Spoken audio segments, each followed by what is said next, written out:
Futbol dünyası bir neçə gündür ondan danışır. Mircea Lucescu'dan.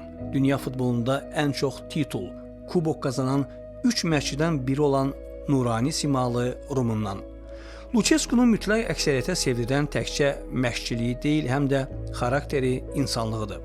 Bu adamın demək olar bütün şuurlu ömrü futbolla bağlı olub. 81 il əvvəl Buxarestdə dünyaya göz açanda vətəni Rumıniya 2-ci Dünya müharibəsinin faciə fəlakətlərini yaşamaqdaydı.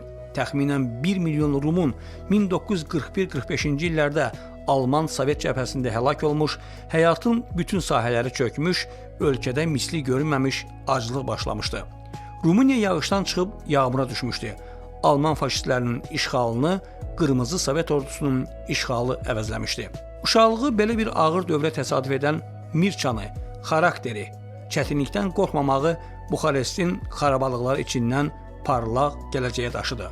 Görək Lucescu dünya futbolunun ən titullu məşqçilərindən biri olmağa haradan və necə başladı. 1981-ci ildə 36 yaşında Lucescu'ya Rumıniya millisinin baş məşqçi postu etibar edildi. Təyinat özünü doğrultdu.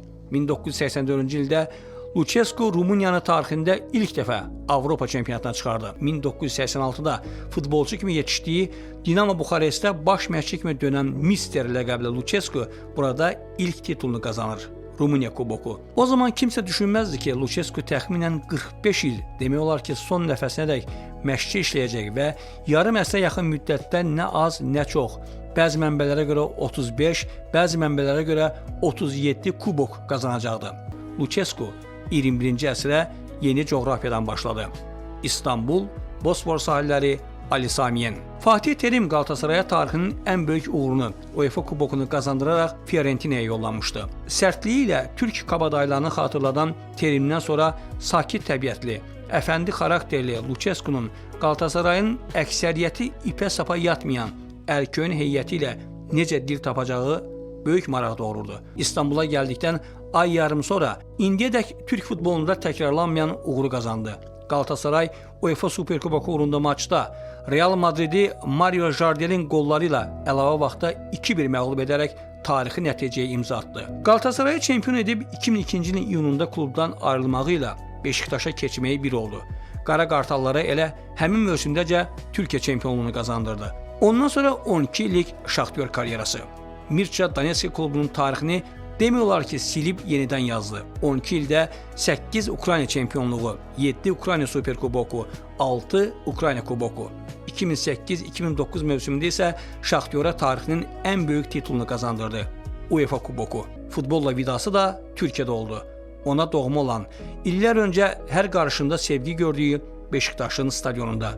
O stadion ki, 2004-də Beşiktaşdan ayrılanda kompensasiya pulunu istəməyərək klubun yeni tikiləcək stadionunun inşasına sərf edərsiz deyib ayrılmışdı. Həmin pula tikilən stadionda da həyatının son maçına çıxdı. Kədərli, olduqca təsirli bir həyat təsadüfü. 81 yaşında milli komandada baş məşqçi işləyən ikinci bir mütəxəssis indiyədək olmayıb.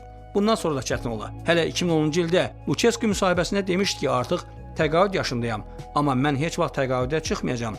Futbol mənə həyatda saxlayır, onunla nəfəs alıram. Meydanda ölmək mənim üçün ən gözəl ölüm olardı.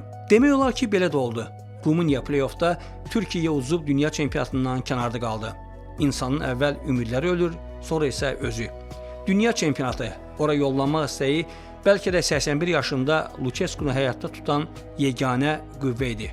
Olmadı və onun zəifləmiş orqanizmi bu məğlubiyyəti, stresi qaldıra bilmədi. Slovakiya ilə yoldaşlıq oyunundan əvvəlki müşavirədə huşunu itirən Lucescu bir neçə gün Buxarestdə klinikada ölümlə çarpışdı. Son günlərində jurnalist dostuna dekabrda olduqca yaxşı idim. 3 ay ərzində necə gerilədim, necə zəiflədim, inana bilmirəm deyən Rumun futbolunun misteri, dünya futbolunda Sir Alex Ferguson və Josep Guardiola'dan sonra ən çox kubok qazanan 3-cü baş məşqçi olaraq tarixə keçən Mircea Lucescu aprelin 7-sində gözlərini bu dünyaya əbədi yumdu.